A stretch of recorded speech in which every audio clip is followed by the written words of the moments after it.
city it is that they're born in. And you know what that leads to? A discussion about Jesus. Wow, Bob, how do you do that? Well, you see, it's amazing because I then asked them, well, could you foretell what city that your great-grandkids are going to be born in? They said, no. Then I said, well, let's flash back to your great-grandparents. Could they have foretold what city you were going to be born in? No. Why not? Bob, we can't do that. Yeah, me either. Well, the question is how did Micah know what city Jesus was going to be born in?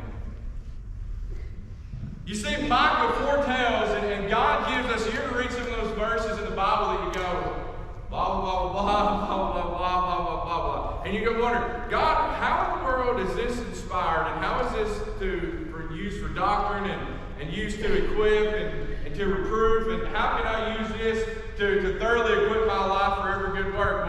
Well, Micah chapter 1, and verse 1 is one of those verses, and it says, in the days of Jotham, Ahaz, and Hezekiah, kings of Judah, the word of the Lord that came to Micah of Moresheth. And I go, God, okay, how am I going to use this verse? Well, you see, here's an amazing thing. In Micah chapter 5, Micah tells us about the original. He tells us about Jesus. He tells us about the Son of God, that the one who was from the beginning, the one who was from of old, from everlasting. Well, if you get from of old and from everlasting in the Old Testament, well, that means that it's pretty old. And so Micah tells us about the one who came from of old, from everlasting. Well, we know through the knowledge of Jesus that that's talking about Christ. Because he was in the beginning with God. Colossians 1 tells us that by him all things were created. John 1 tells us in the beginning was the Word was with God, the Word was God, he was in the beginning with God, all things were made through him. Hebrews 1 tells us that everything was made through Jesus, so Jesus was in the beginning. And it tells us, though, that the one who was in the beginning is going to come out of Bethlehem. And this one shall be peace. Now, when you think about this, I love people who do disaster relief. How many of you in here are involved in disaster relief? Raise your hand, raise your hand. Yes. How many? All right, very good. So there's an amazing thing, and I love Project Unify, and things that are done. And what I love is that God can really talk about this in his lesson last night, and how that you can go on many door knocking campaigns I've been on. Sometimes they're effective and sometimes they're not. Eternity tells those stories, all right? And so, but however, you can go through and you can knock on door after door after door after door, and you can get shut out and shut out and shut out. You let a hurricane rip through or a tornado rip through that, and guess what? You don't even have to knock on doors anymore. You just walk up there. And their lives, and everything has been ripped apart, and you're there with chainsaws and tractors and supplies. And guess what? The Lord's church, free of charge, will send you $86,000 on a semi-truck. All you have to do is get people together to unload it. And guess what? When you can't unload it yourself, get people from the community. What better way to evangelize and to talk about the one? But I love disaster relief. My elders now set aside for me 3 weeks a year to do disaster relief because we involve evangelism with it.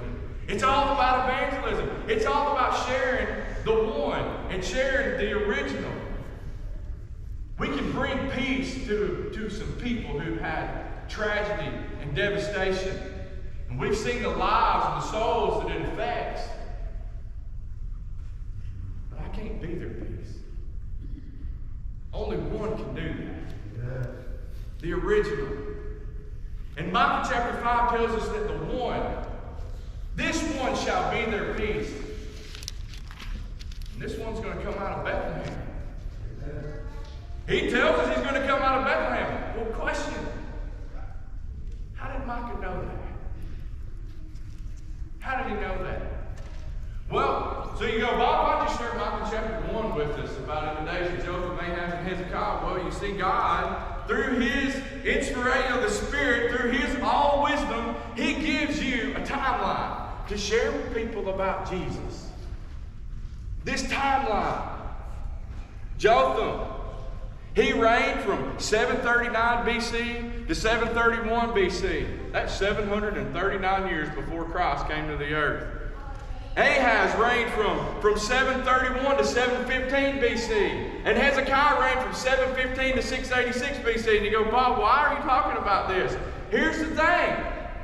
Micah says what city God's going to come out of somewhere between 686 and 739 years before he comes. How did he know that? How did he know that?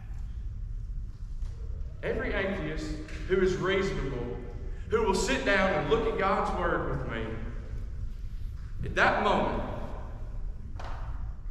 they say,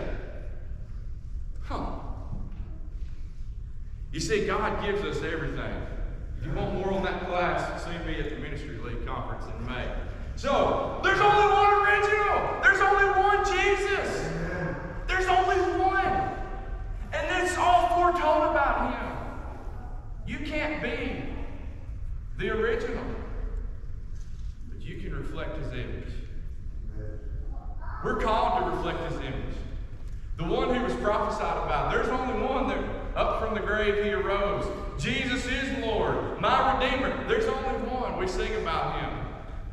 One thing that I love to do more than anything is to sing. Coming from a singing family. Will you put that song up? I want. How many of you know this song? All right. Y'all six sing out, okay? This song is about Jesus. And how that he is our all. We're going to sing it 3 times today, not in this setting. I want to sing it 3 times today. And I hope that this song just talks about how much that Jesus is and how much he should be the passion of the church. He is all to us. We'll learn it together. Ready? Precious cornerstone, sure foundation, you are faithful.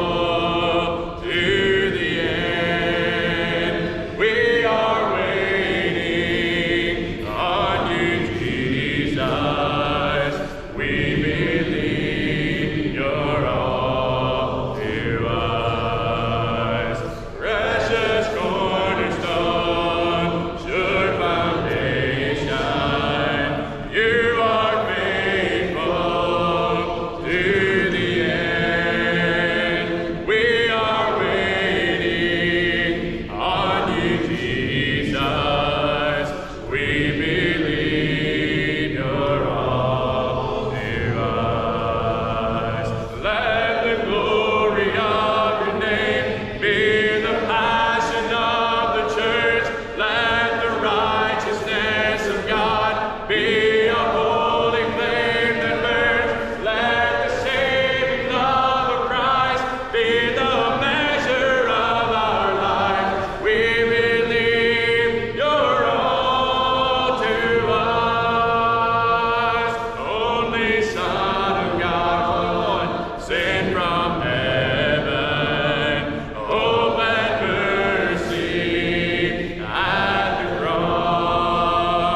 afternoon.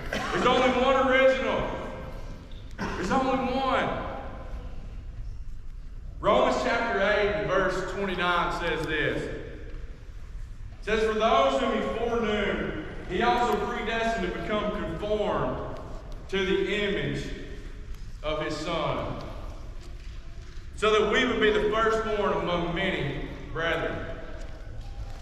Now, I'm going to chase a rabbit for just a second. I want you to understand that this word predestined is not according to Calvinism. This word predestined is not according to Calvinism. If you need something, there's this false teaching that's out there that's according to this tulip doctrine, all right? And the Unscripted podcast, we dealt with that for 5 weeks. You can get that on the Ministry League app, or you can look us up on YouTube, all the platforms. And so there's this false teaching that says that no matter what you choose, no matter what you decide, God's already chosen for you. Like, you already chose, God already chose for you to be here today. That's a false teaching in the specifics. And that you have no choice is what they're saying. No, you have a choice. Notice what this verse says. You were predestined to be conformed. Conforming to Jesus means that I have to deny myself. That means it is a choice.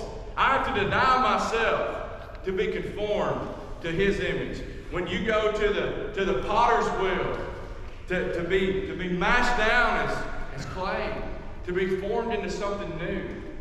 You be conformed into something new. And so we have the original. We have Jesus. You can't be Jesus. But you can conform to the image of Christ. You can take your life and you can lay it down at the cross. Conform to the image of his Son. There's only one original.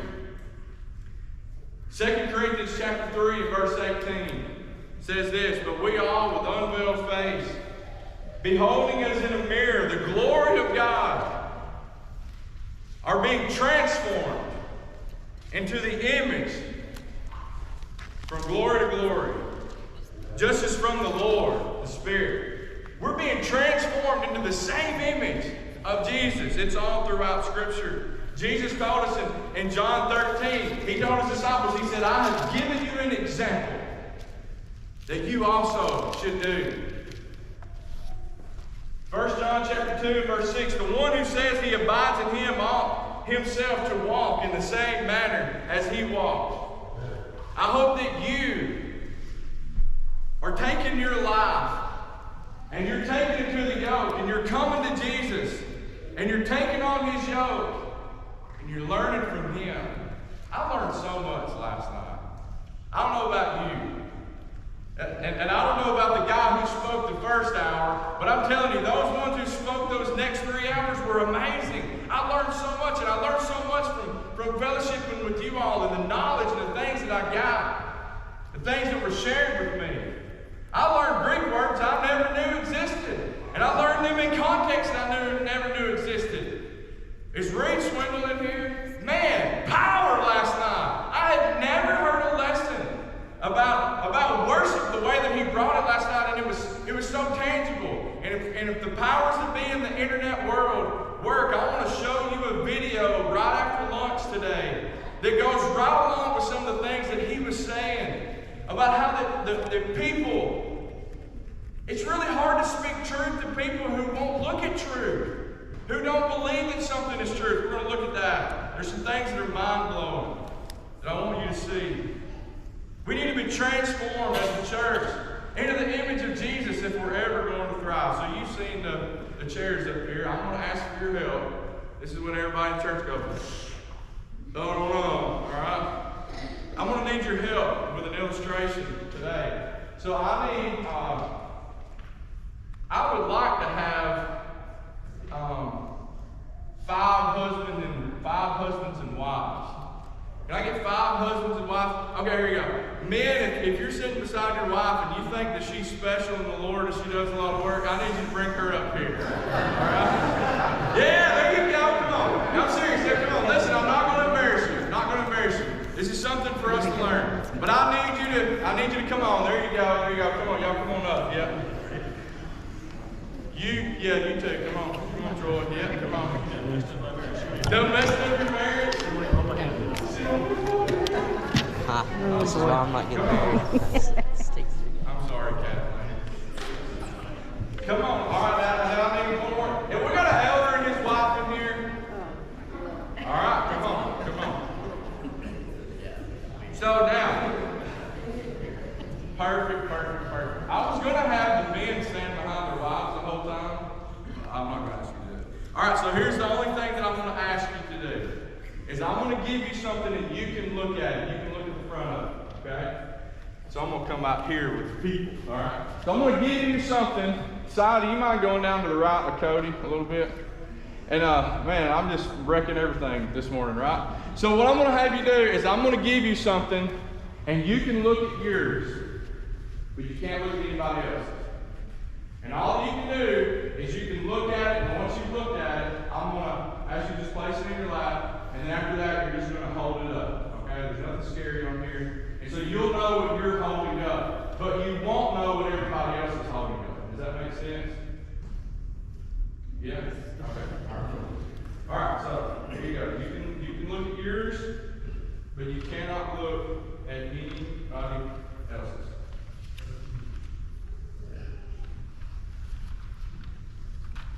Sneak peek. All right, that worked out. All right, you can look at yours, okay? And then I want you, Stephen, I want you to show these kind of make somewhat of a sentence, okay? They make a statement, I guess is what we'll say. And so did anybody look at each other's? Okay. So even whenever your neighbor or your husband or wife holds theirs up, you can't look at theirs, okay? So you have a statement that you're going to make. So Stephen will ask you to hold yours up first, okay? All right. I'm going to ask your lovely wife that you talked about at the ministry camp. I'm going to ask her to hold hers up. Go ahead. All right. Kathleen, go ahead. Yep, next, Troy. Good. All right, so what I'm going to ask the audience is which one of these can you tell me is the original?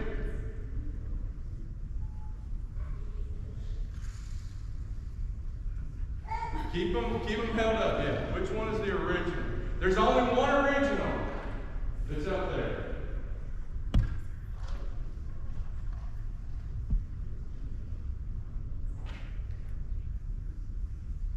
Can anybody tell me which one's the original? It's not obvious. Now, granted, this was some awesome penmanship, right? Clearly, that so by now you all realize. Do you realize what each other's holding up now? How do you know? You can't tell. They're all different, or they wouldn't be an original. Okay, maybe. No, if they were, yeah. It's okay. Go ahead. If each one had a different word on it, then all be originals. They would all be originals. Yeah, good. That would be the original. Good. And you don't have to hold them high. If you need to hold them down a little bit, if your arms get tired or whatever, it's fine. There's only one that's the original. Can you tell? I colored this and drew it. All right? You're all on the same word. But here's something that we do in the church is we look at each other so many times. So many times we look at other people and we look at other things and we begin to wonder, like, what are they doing? What's going on in their lives? When really what Jesus wants us to do is he wants us to conform to his image and just thrive in his presence. That's what the Lord wants you to do today, is he doesn't want you necessarily to be looking at this couple, or this couple to be looking at this couple, now he does want us looking at each other, and he does want us to hold each other accountable. And the Lord does want us to look at people who are examples in our lives. But he does not want us to be comparing to one another and to looking at each other's faults and each other's failures. He does want us to hold each other accountable or at each other's successes. What the Lord does want us to do is he wants every single one of us to thrive and to hold the message message. Only one is the original. You can't tell me, right? And guess what? That's the way it's supposed to be. The world is supposed to look at us and see the Lord. He's supposed to look at us and see us thriving, conforming to the image of His Son. Now, one at a time, I want you to turn your sign around. All right? Turn your sign around. Slowly. All right, everybody turn your sign around. Question, which one's the original? Can anybody tell me which one's the original now? Black. Black. Who sees the black one? Where's it at? Right here with Troy. There's only one that bled. Jesus. There's only one that bled through the church. When you hold your sign, turn it around. Does yours bleed through? No. Troy, look at yours. Yours bleeds through. That's a Sharpie on the desk of a youth minister. For like 15 minutes. There's only one that bled for the church. There's only one that bled through and through for every single one of us. But you see, what He desires for us to do is for us, each and every single one of us, please hold your messages for you to thrive and for you to focus so much on Jesus. You can't bleed for the church. Now, you can't have sweat and blood, we know, invested in the Lord's church and in His Word. But you can't be the peace for the people the way that Micah said that this one shall be peace. There's only one that bled for the church, but what you can do is you can bleed through into people's lives. You can bleed the gospel. You can live it. You can breathe it. It'll bleed over into every aspect of your life. What a great blessing it was to baptize Tina Crittenden. You know who she was? You know how I met her? She was a mom on my T-ball team. And then that's what God desires for us to do, is T-ball scriptural. Evangelism is, you're to bleed through into people's lives. Our chainsaw scriptural.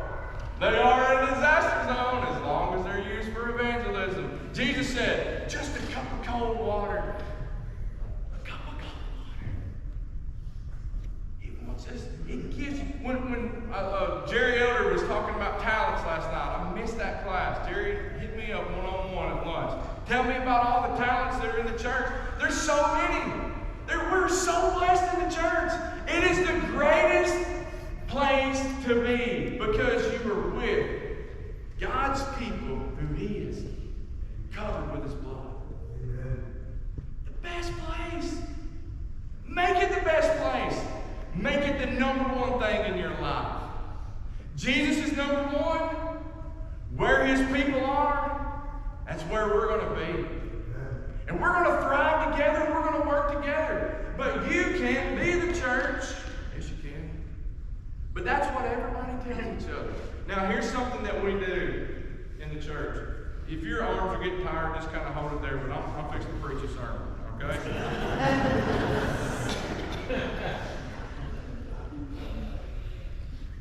I want you to turn with me to John chapter 21. And so many times we see this and we read this passage and we know Peter messed up, right? Peter denied Jesus. Peter said, I'm going fishing, right? The Lord comes back out there and Peter hadn't caught anything again. And the Lord's like, have you caught anything out there? No. Turn down on the other side. John said, it's the Lord. Peter jumps in the water and swims back to Jesus. Oh, how we need to come to Jesus.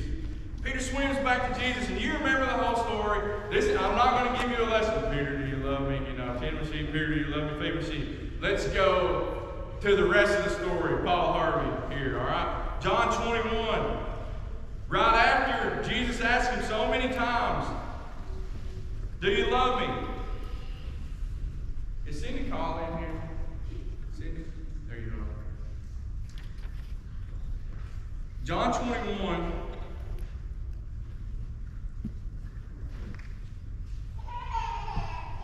Christ speaks to Peter, and all these things. Do you love me? Feed my sheep. Do you love me? Yes, Lord, you know I love you. All these things. Notice verse 18. Most assuredly, he said, I say to you, when you were younger, you girded yourself and walked where you wished. But when you are old, you will stretch out your hands, and another will gird you and carry you where you do not wish. Verse 19, this he spoke, signifying by what death he would glorify God. And when he had spoken this, he said to him, follow me. The first words that Jesus called his first disciples with, he said, follow me. And now his last words, some of his last words to Peter. Jesus speaks Peter in the boat, Peter, James, and John. He calls them and he says, follow me, I'll make you become fishers of men, right? He says, follow me. 20 different times in 12 contexts of the Scripture, the Gospel writers capture these two words. Follow me. 20 times in 12 contexts. You see, but what happens in the church is we want to compare so much, and then when we see this comparison story right here with Peter and John, Jesus looks at Peter and he says, follow me. After he tells him, signifying by what death that he would glorify God. Verse 20, then Peter, turning around, saw the disciple whom Jesus loved following. Notice that, following. Who also leaned on his breast at the supper and said, Lord, who is it who betrays you? Peter, seeing him, said to Jesus, but Lord, what about this man? Jesus said to him, if I will that he remain till I come, what is that to you? You follow me. These are words that the church needs to hear today. What is that to you? You follow me. We get so distracted with so many things, and we get caught up with so many things about so many people, and so many things are going on. And what happens is we have this comparison so much, and we compare our lives to other people's lives. And we look at other people in the church and their successes. And Peter's looking at John and he's going, Lord, what about this guy? The Lord said, if I will that he remains until I come back, what is that to you, Peter? What does that matter? You have a responsibility to thrive, Peter. You have a responsibility to conform to the image of Jesus. You have a responsibility, Peter. You follow me. What is that to you? Well, Lord, these people, they're blessed so much. Why can't I have those financial blessings like you bless this member of the church? What is that to you? You follow me. I finally got to wear one of them headsets like Lonnie Jones. Finally got to. I can remember looking at Lonnie Jones going, man, I just want to be like that guy. Yeah. Lonnie had no clue how he was impacting my life. When Cindy and Glenn were writing a book, she had no clue how she would impact my marriage. 11 years ago, the struggles that were happening in my marriage, and we pulled out this book, You're Singing My Song. 4 years in our marriage. The power that God had, and so that God had through them to influence my life through Scripture. And now our marriage is thriving. For all praise be to God, but we had to conform to the image of Jesus for our marriage to thrive. You have to conform to the image of Jesus for your congregation to thrive.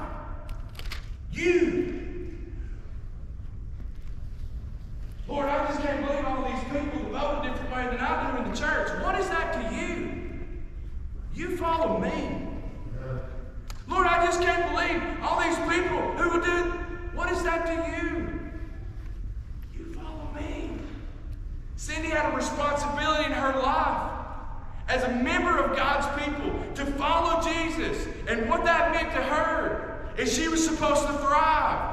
And part of her ministry was writing and influencing people. She had a responsibility not to look over at the other ladies in the church and go, well, look at her and what she's doing today, or all these things. She had a responsibility to thrive and to follow Jesus, and she did it. And she has no clue until today how much she impacted my marriage. I never even met her. Never met her. Glenn Colley's one of those guys who I looked at when I was 19 years old, and I said, man, that dude speaks for like 6 minutes, and like, I want to change my whole life. Everything. Why? Because we follow Jesus. We conform to His image and His Word.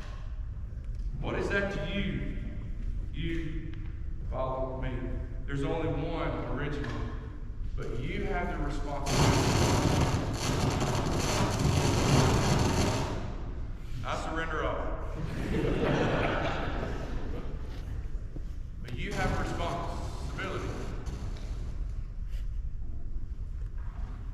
to conform to His image and to follow. You want me to use the mic up there? I don't need a mic, I'm loud. All right? We'll take this off. That Lonnie Jones mic ain't working out for me. Only guys like Lonnie can wear it. I got the mic off for that one. The knockoff. Yeah, the knockoff version. That's right. So now I want you to think about this. Turn with me over to 1 Samuel chapter 5. Thank you. 1 Samuel chapter 5.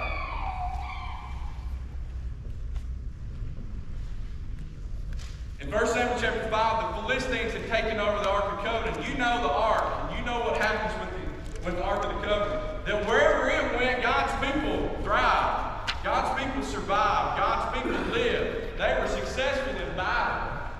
And so the Philistines took over the Ark of the Covenant. We find out early in chapter 6 that they held this thing for 7 months. And you know what happens whenever they took the Ark of the Covenant and they did not use it for God's glory? You know what God did to them? You know. He plagued them.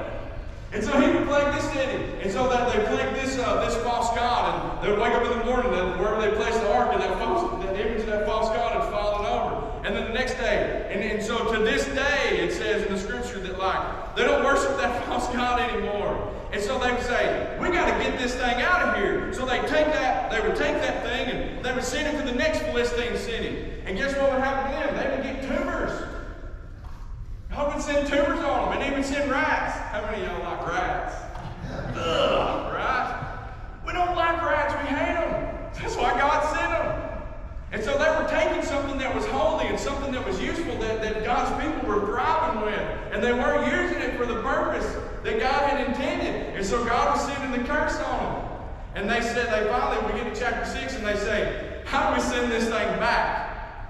Whenever I was in high school, there was a time period in my life, I was captain of the football team and was Mr. Rebel in my school, and God had blessed me to be popular. With that came temptation. But my senior year of high school, I sat down, and I would intentionally sit down with the special needs kids at lunchtime. And I wanted people, I didn't know how I could influence other people, but I knew that I wanted to sit down. And Jesus said, when you did it to the least of these, you did it to me. I would sit down with the least of these. And there was a boy named Dwayne who would shout out things all the time. And so I would try to help Dwayne harness these things in, as he was a special needs kid. And so when my football coach would walk by, I would say, Dwayne, what do you think about Coach Mantu? He'd say, he got to go. And I would say, Dwayne, what do you think about principal over there? He's got to go. And so I could sit there at lunch, and they would all walk by, and I said, Dwayne, what about that? They got to go.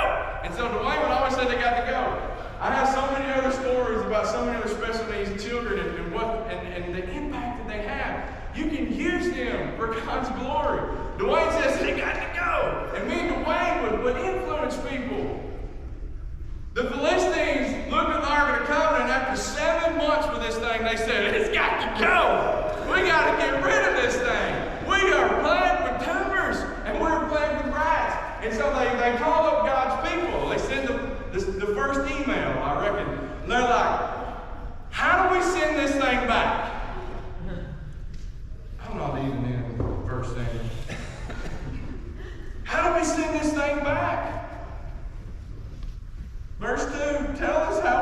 send it to its place. So they said, if you send away the ark of God of Israel, do not send it empty. You better send something with it if you want it to go back to God. But by all means, return it to him with a trespass offering. Then you will be healed. And it will be known to you why his hand is not removed from you. So they say, well, what's this trespass offering? What are we going to do? So they answered, 5 golden tumors and 5 golden rats, according to the number of the lords of the Philistines. For the same plague was on all of you and on all your lords. And you thought, man, I've come to the Thrive Conference to learn about tumors and rats. Wow. Here's the whole point. They're going to send this thing back. And they said, how do we do it? And here's what he says. He says, if you want to send this thing back, and if you want to find out if this is really from God or not, he says, you get 2 milk cows who have never been yoked together before. And you take and they've never worked a day in the field. And he says, you take those 2 milk cows and you take their babies away from them. Mamas, we don't like being away from our babies, except for weekends, right? We want to get away from them every now and then, get away from those babies sometimes. But these mamas, if you take a milk cow away from her mama, she's going to bawl all night. She's going to do everything she can to get back to that baby. He says you take 2 milk cows who've never worked in the field, and you yoke them together, and you put them with this cart. And if these 2 milk cows, after they've been taken away from their babies, if they walk straight down the road and they go to Beth-Meshes, somebody tell me what that is in the scripture. They go to this city down this road, he says, you'll know that it was from God. You can't put 2 milk cows who have never worked a day in their life in a yoke and expect great things to happen. There has to be an example for them to follow. The same way with you. You have to have an example to follow. Jesus set that standard. Here's the blessing that we have in the church. According to the ones that are holding the signs, which ones of these couples are thriving? All of them. But we know that there are some families in the church right now that are not thriving. We know there are some who are struggling. We know there are some who don't have priorities straight. We have to yoke in together. Learn. But when you're following Jesus out there in that yoke and you're yoked in and you may be saying, God, why there's nobody else here at this VBS birthday? What is that to you? You follow me. Timothy, you be an example to the believers. Don't let anybody despise your youth, but you be an example to the believers in word, in conduct, in love, in faith, in purity. Be the example. But what if they won't follow? What is that to you? You follow me. You just be the example. You conform to the image of Jesus and let God take care of the rest. You pull in the yoke with Christ and influence as many people as you can to pull with you. Don't ever make another sign-up sheet in the church. My mama, she just recently retired, and she said, you know what, I'm going to start a new ministry. I said, great, Mama. I said, what are you going to do? She said, we're going to start visiting. I said, cool. I said, how are you going to do that? She said, I'm going to make a sign-up sheet and I'm going to put it in the back. I said, Mama, I said, do you really want to do that? She said, yeah. I said, Don. She said, what? I said, if you put a sign-up sheet out there in the foyer where everybody's congregating and everything, and then they're so busy and they walk by, I said, they're not going to sign up. We're going to go visit on Tuesdays. Y'all sign up, okay? No. I said, Mama, what's going to happen is nobody's going to sign up. And what happens is that's going to discourage you in this ministry that you're trying to start. And nobody's going to sign up.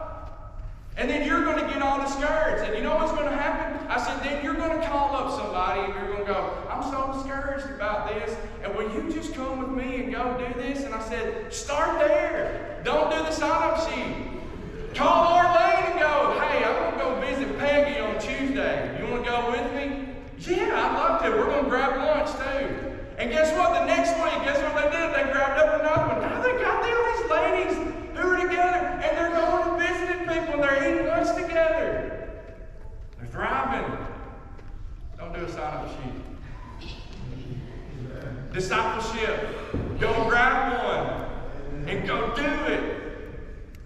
Jesus didn't say go set up the school of ministry. We need them, all right? He didn't say go set up the school of preaching. He said go and make disciples, make people who are following me, who will conform to the image, who will be buried in baptism, and then you teach them.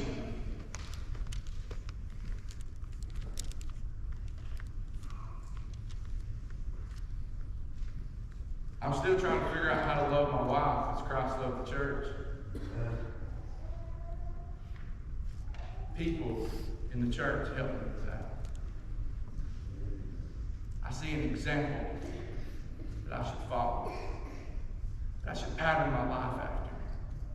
I see people who are in the yoke, who are pulling with Jesus, who are conforming to His image. We go, Lord, it's hard out here on this trail and I'm pulling. Nobody else is going to get in the wagon. Nobody else is going to get in the yoke. What is that to you? You follow me. You have a responsibility to thrive. Don't wait on somebody else. Don't wait on somebody else. You initiate it. One thing I love about ministry camp is all these kids had got these lessons together, and I love about ministry camp, and all these kids for a few years are like sermon. Cody threw them a wrench in the gears 2 years ago. So guess what? My son, he's like, I'm gonna bring 3 sermons. I'm ready. All right, so that I can play frisbee and all these things. And they were all ready. And guess what happened? No, that year was about initiators. You're still going to prepare a lesson, but here's what's going to happen, is my son had to prepare a ministry. He had to prepare something to send back, to go back and report to his elders and his congregation. Something that he initiated, something that he started, something that he was going to prepare a lesson for. He had to do a budget for it. And then he goes back to present it to his elders. He had to sit down with men who love God more than anything and present it to them. Was it perfect? No. He said, Dad, I'm going to do a food relay. And I was like, what's that? And he's like, we're going to get kids together and we're going to do a relay to eat food. I was like, what? It was amazing. The kids you have to eat this thing of pears and drink this much Coke, and then you run and tag your friend and they come and drink pears and Coke, and then you got to go and you got to prepare a sundae with these little Skittle things and move them with this spoon and put them into the cone. And when that's done, somebody has to go make the ultimate. Whoever made the best and biggest ice cream sundae. So they're like, I'm making all this stuff, and then they said, now you got to take your friend and they got to eat it. And tricked them. And the whole thing was so that the kids would realize there's this relay race that we're in. And we should be tagging our friends, and we should be using these things. And he talked about Paul said, I've run the race. And Paul's this example. And so it didn't look like a lot of fun to me, but it was a lot of fun to those teenagers. But he had to initiate it. We have to be that kind of people in the church who's going to initiate things. Don't wait on anybody else.